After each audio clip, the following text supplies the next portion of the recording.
Welcome to the Successful Nurse Coach podcast. On this podcast, Laura and Shelby, both board-certified nurse coaches, show you how to make as much money as you want in private practice as a nurse coach.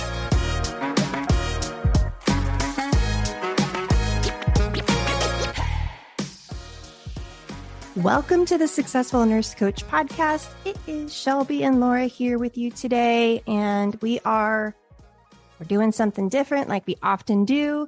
And this is going to be Laura and Shelby Unfiltered. And what does that actually mean? Well, it means that I have no idea what questions Shelby's going to ask me, and Shelby has no idea what questions I'm going to ask her.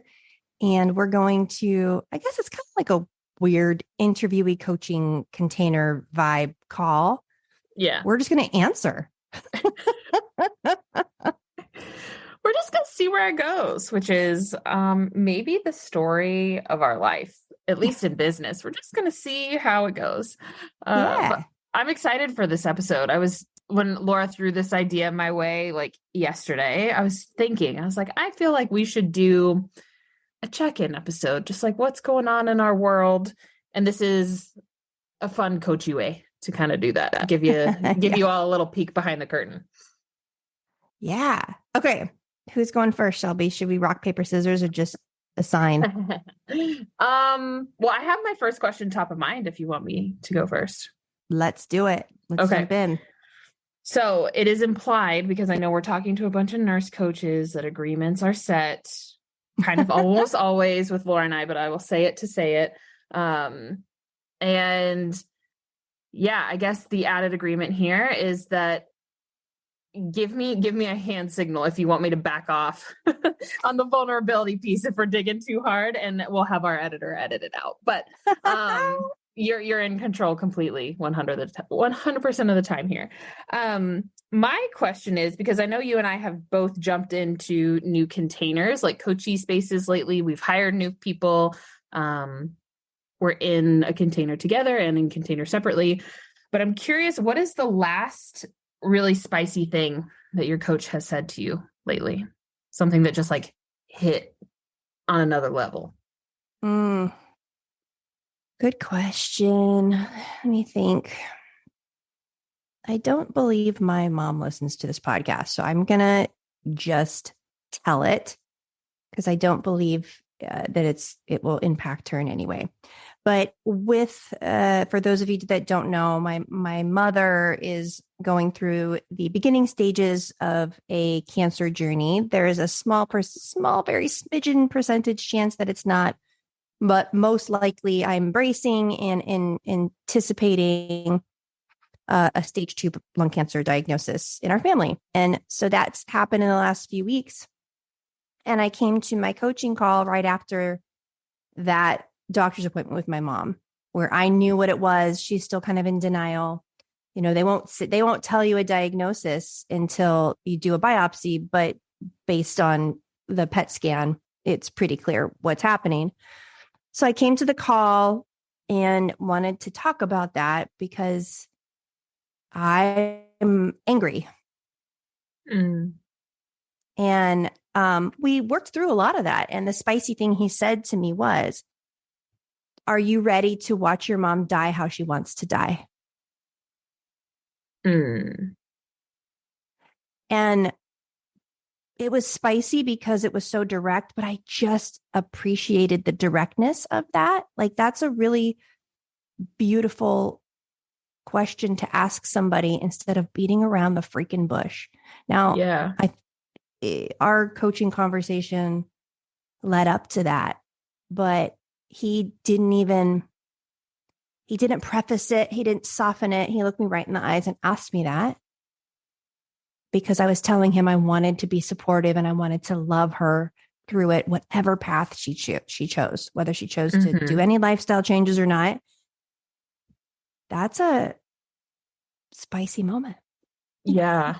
Shoot. Oh, I got chills by proxy when you said that out loud. And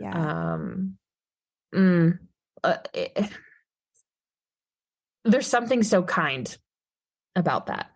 Yeah. There's kindness in the directness. And yeah, I know I'll speak for our whole community here that we'll hold you in a tight little bubble as you navigate this with your mom. But what a gift to you both, for your mom and for you, to just have the space to breathe into it. Yeah. Yeah. And it's, our calls are only 30 minutes. And I mean, he's been a professional coach for 15 years. I've been one for 5 years. So they're fun because I come prepared. We don't beat around the bush. It's the fluff is gone because I'm there to get my money's worth and he's there to serve me.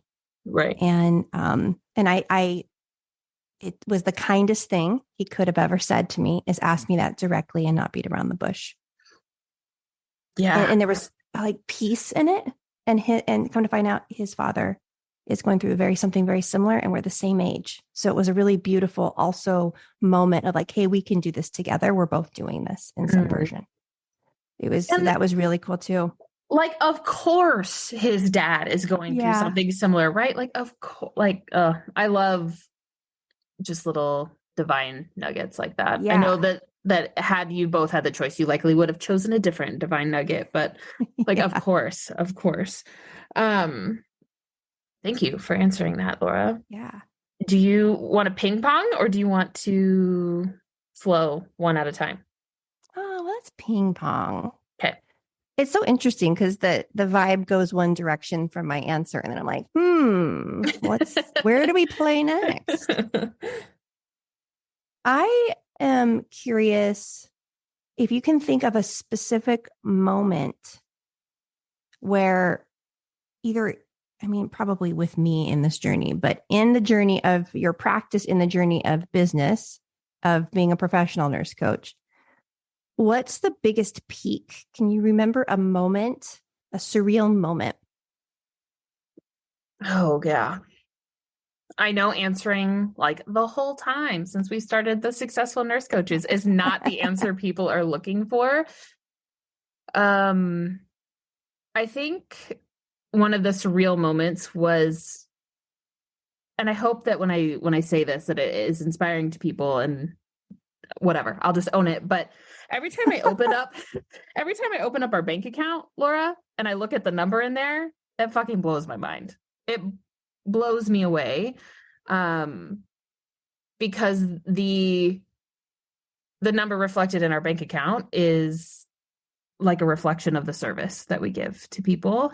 And it kind of like reminds me of this fuel tank for nurse coaching of like, all of these people are investing in themselves. We're pushing nurse coaching forward. It's gonna happen. Like we're right there. I feel like nurse coaching is the most mainstream it's ever been, and it's been a really wild ride. And that number just really reflects that for me. And then a most recent one was the day that I came home from the hospital with Rosie, which was just this past January. And I walked in my house, like right as our team meeting started. And I didn't have to be there. No one expected me to be there. I just gotten out of the hospital for like 5 days, but I walked in and I wanted to pop on to see everybody and to show off my baby. And oh man, I don't want to cry, but I remember crying on that call, just like being in such gratitude for our team, like holding me in my bubble. Like we planned so long and so hard, and to have like it's a gift that I know that you guys would have given, and I was worried that I was going to feel like strings attached to it of my own creation, not because you guys put it there, but like there was no weirdness ever with being able to completely be hands off 97% of the time in our business for 10 whole weeks plus like the holidays. And that felt really surreal to me. And I don't know that it's like completely set in yet, because I literally just came back to work last week, but like I wanted to prove so badly that in entrepreneurship, you can have the maternity leave you want, the income that you want, and to be able to pull it off without losing sleep. And we did. And so that was a really sweet moment lately that I'll cry over for a long time, probably. That's Awesome. I'm so glad you felt that. I'm so glad you didn't create strings. Me too. Oh, it would have been so easy. It would have been so easy. But yeah, me too. And that's just really a reflection of like another humble brag moment here of like the team that we have being like genuinely supportive of one another. And I know another one of our team members is about to become a mom, and like it's gonna feel so good to be able to reciprocate that with her. Yeah. Too. I can't wait. It's like the tribe that they tell you about, like it takes a village to raise your children. We get to have the village. It's virtual, but we get to have the village in this unique way. It's pretty awesome. Awesome. That was a good one. Okay. My next question is, I kind of need you to, it's a two-parter. What's an area, like if we think of like the holistic wheel of all the compartments of your life, what's an area of your life that doesn't feel complete yet? Oh, health. And then my follow-up question to that is, what would it look like to win? Nice question. I desperately want to win in the health category. I know. I was kind of hoping that you were going to say that. What would it look like to win in health? You know, on sort of surface level, I could go deeper, but I would love to wake up every morning with energy, enough energy to do what I want to do without concern of running out or overdoing. Yeah. That's the answer. But also winning in health, I think for me at this point, which is an evolution, is not needing to do it all the really hard way. Like being willing, like I'm just moved to a new town. I'm seeing a new nurse practitioner. I'm going to be taking a small dose thyroid hormone, which I've been against for 6 years because I've done everything I can to make my thyroid work well. And we're just going to try it out. We're going to try an actual prescription out to see if it makes me feel better. And I've been prescription free for 6 years. And, but it's the evolution is like, and so what if I do this and I feel better, and this is another path to healing instead of another detox, another crazy diet. Like I'm open to easier ways and not so strict on it having to be the hard way. Health. That reminds me of the concept of showing up for what it is instead of being mad at what it isn't. Right? Yeah. Like you've given it a hell of a go for 6 years. And if it was meant to be that way right now, it would have worked. Right? Like it would have worked. And I like that. I like the idea. I'm open to easier solutions. Yeah. Cause right. Exactly. Like, not being so, to be honest, not being so extreme. And there's so many areas of my life that I've been humbled in lately where my beliefs have changed. What I think is possible has changed. And so I'm just open to being pleasantly surprised that a low dose bioidentical hormone in the form of thyroid could be the missing piece that could make me feel like I'm winning in my health. Like that would be worth it to me for sure, across the board. And perimenopause is a bitch. And I'm just like, it is new rules, new game. Like you aren't playing, it's a different playing field. So also realizing, I'm going to be 45 this year, where it's different than it was at 38 and 39. And it just might be where I am as well. Yeah. Oh, I bet the health coach is listening to this podcast. I'm going to, please do not email me.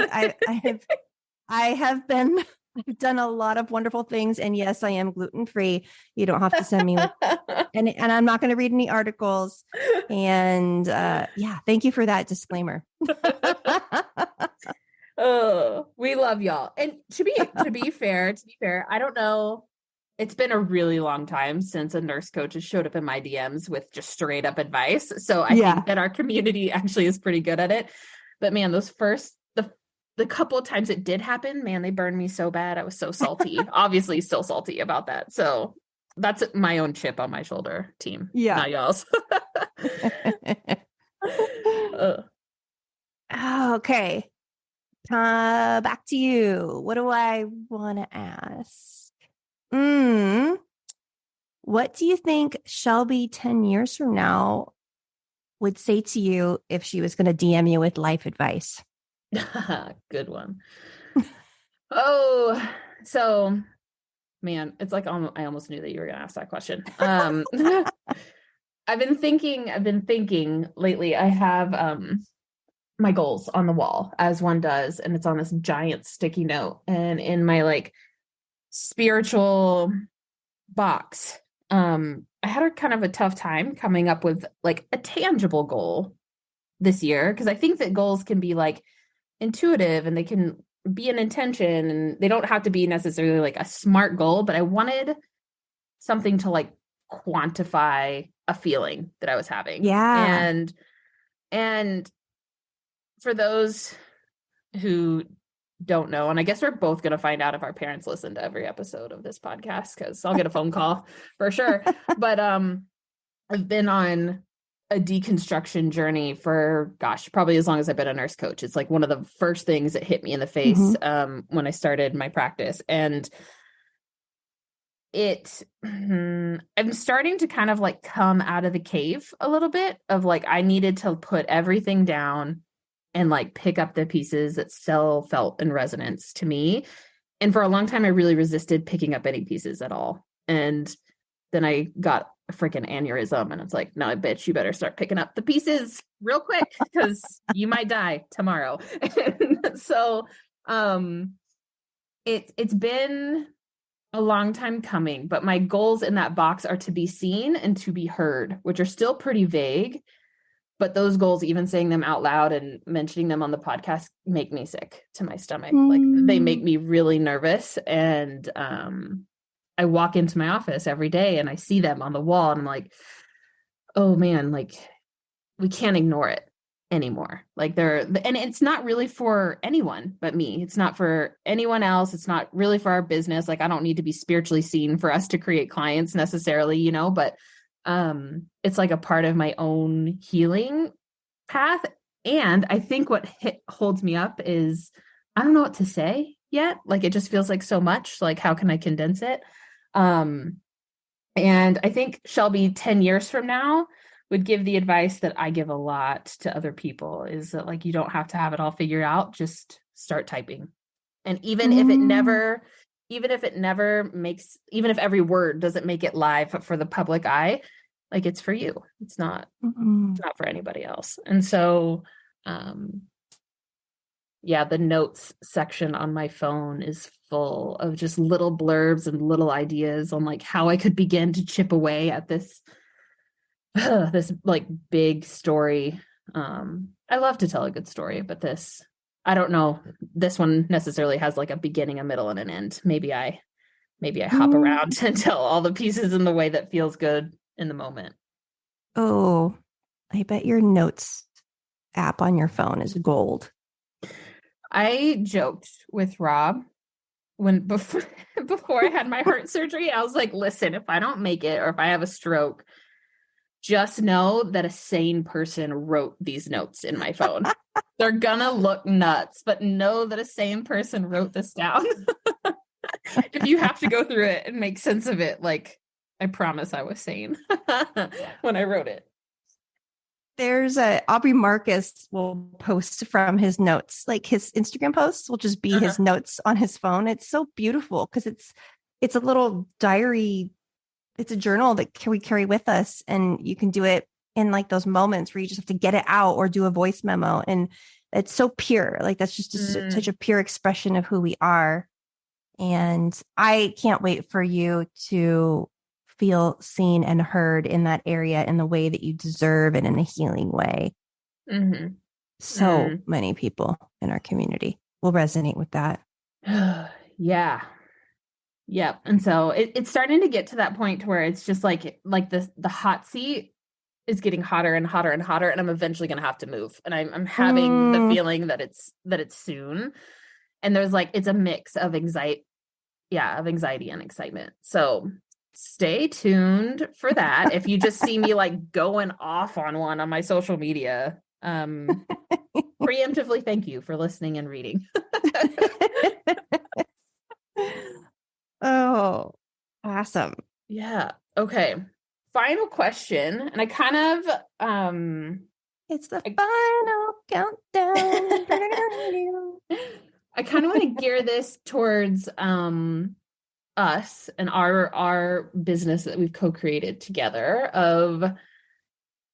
I think about this all the time and I don't have a clear answer, but do you think that there'll ever be a moment where we look at each other and we're just like, the successful nurse coaches is complete?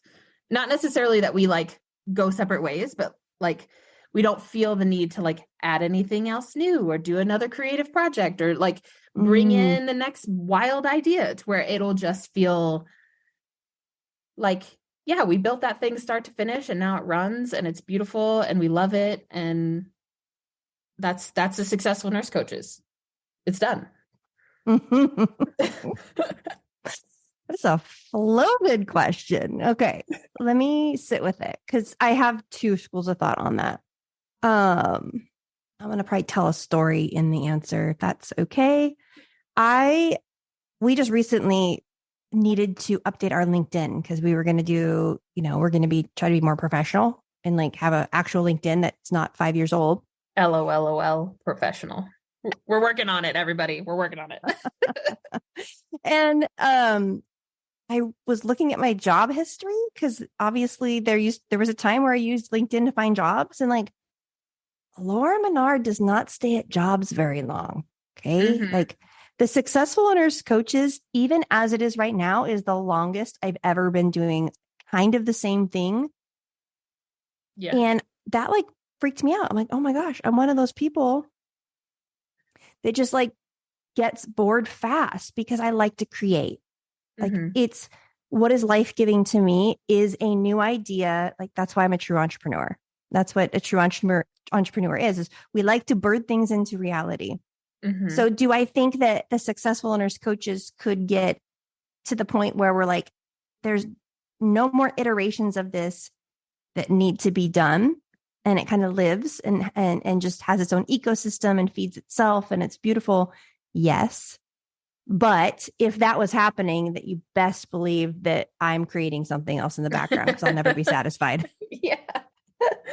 I had a feeling that was going to be your answer.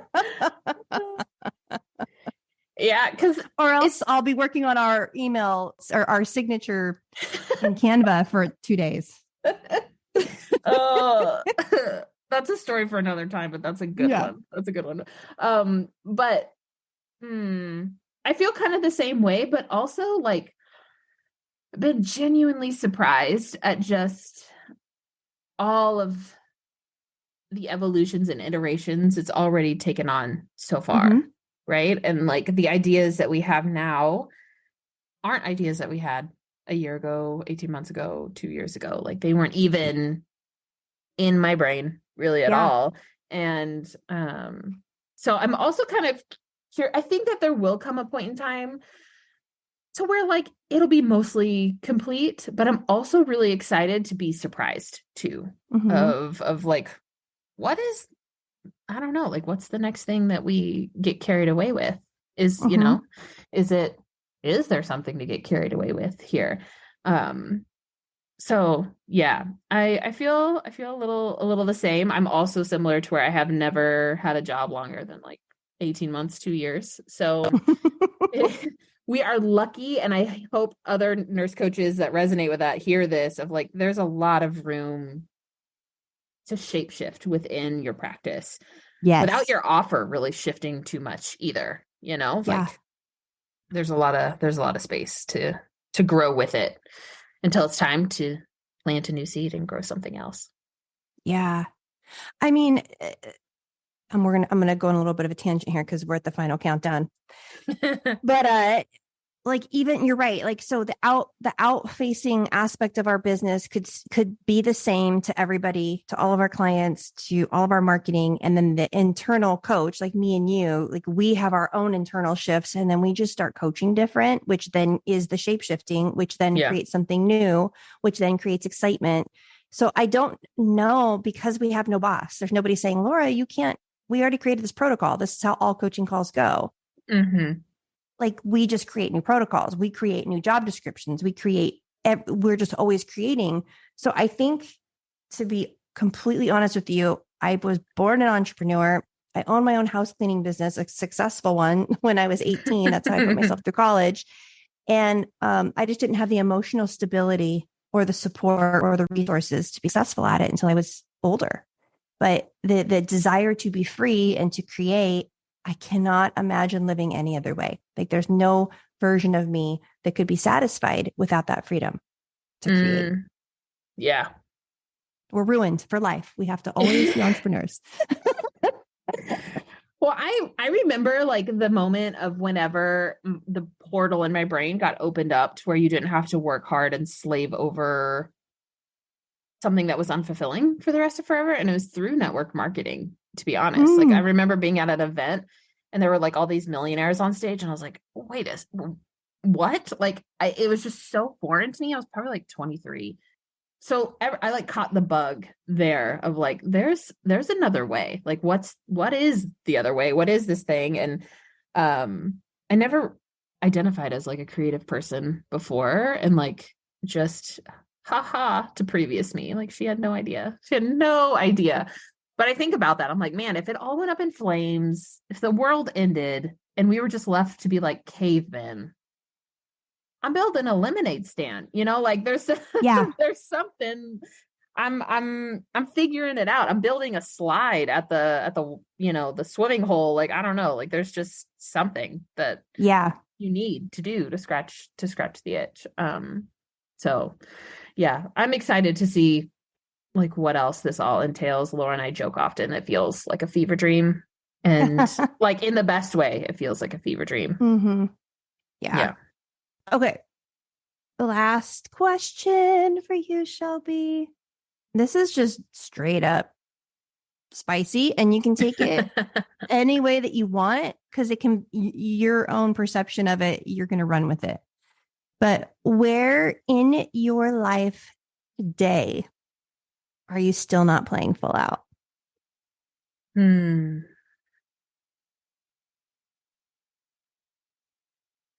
know this is a really long pause, but I'm really trying to think here. Because had you asked me like 2 weeks ago, I would have said my physical fitness, but my coach dropped a spicy bomb on me and something shifted in my core. And that's not the case this week. But I would probably say, like, honestly, the department of fun. Like, I know that I have a bigger capacity to be having more fun. And I'm in a really just like tender season of life with a newborn. And so like all these crazy things I want to do and all this fun I want to have, you could do with the newborn. Like, but you would need like a nanny with you, because the newborn can't do the shit I want to do. So, so I feel kind of like yo-yoing around. Like, I was watching a video. I'm a YouTube junkie. For those of you who don't know, I love watching YouTube videos. Normal TV is super boring to me. But I was watching this family, and they have 2 young kids, and they were in the Galapagos, and this dad jumps in the water. They're swimming with sea lions. There's turtles everywhere. The Galapagos is just like this luscious, like there's life everywhere because it's protected land.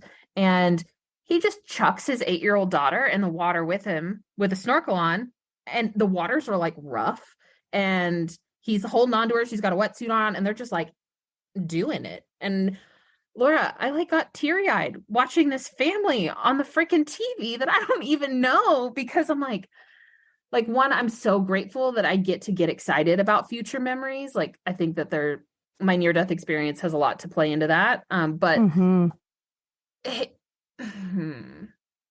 I just feel like like I like routine, but also I get a little cagey, and I'm not honoring the cagey part right now, and it's driving me a little bananas. So Rob is kind of like sick of hearing me talk about this because I will be over dinner and I'm like, so we're gonna go to Norway and swim with orcas, and then we're gonna go to the Galapagos, and then we're gonna go da, da, da, da. And he's just like, okay, can we just like eat dinner first, and then we can go. But yeah, I think everything's balanced, but that's where I feel out of balance right now. That's so good. It's like playing full out and fun. Like, who do you have to be to do that? Because it's this version of us as that childlike part of us.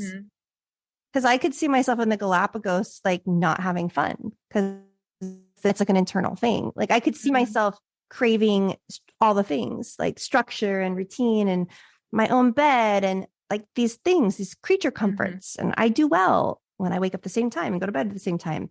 And where does fun having fit into that? I'm sure it does. It has to fit in somewhere, right? And I'm with you too. Kind of the older I get, man, I miss my bed so deeply when we are gone, so deeply. But I think also reframing it for me too, because when I was in my 20s, like traveling full time was the dream. I wanted to be completely nomadic. And now that's shifted, right? I want my kids to have some sort of routine. I think that's helpful when they're little and go to the same school and things, but like we have plenty of time. You and I are building things to where we have luscious amounts of time off. So it's really up to us to like use it. Go do it. Yeah. Agreed. Well, we will have to put fun having into our company goal. You know what I did this year on my goals for fun is I put a monetary number next to it. Like I want to spend this amount of money on fun, and it honestly feels unachievable. And I did that on purpose. The number is insane, but even if I get close, we're still going to have fun. Like that's the whole point. And so, yeah, I think, and also I really do believe the more fun that you and I have, like it's like spending, it's like the energy of spending money. It's just circular, right?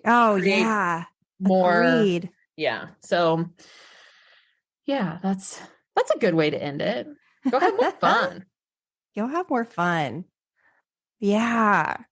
It's so interesting I had fun yesterday playing the keyboard with my daughter. She has a little, like a piano lesson on her iPad. And she was like, Mommy, come in and I'm going to teach you how to play a piano. And I just let myself go play the piano with her. And it's actually like really hard. And she's better than me. And we had fun. Like it was fun. And I was like, oh, look at me. I did 15 minutes of fun. Like I allowed myself to have 15 minutes of fun. So even like micro fun is good. It doesn't have to be macro Galapagos. Like I always think, I got to plan this and I got to do this. And it's like, or you could like just do something silly or go get an ice cream cone, dairy-free, gluten-free, obviously, and enjoy your life. Yeah. I think it's like so much both, right? Of because even people will book trips and vacations and then not be able to have fun because they have no capacity for it, right? They're just on vacation on their phone, checking their email, stressing out the whole time. And you're like, dude, go have a drink and like chill out. But I think that both are beautiful. Like last year I was at Disney World, and that is like a big fun trip, but we were on the Ferris wheel, like the most generic Disney World ride ever, with my 2-year-old, or she was almost 3. And anyway, we're there. It was me and Rob and Ada, and we're going around on the Ferris or the merry-go-round, and she's on the horse and she's having the best time. And like I got choked up for like a few moments, and I was like, oh my God, is this the Disney magic that I'm feeling right now? Is this like pure joy? Like just even the micro moments can be like that. That is also the point too. Yeah. Micro moments of fun daily. Facebook reels and Instagram reels that make me laugh until I almost pee.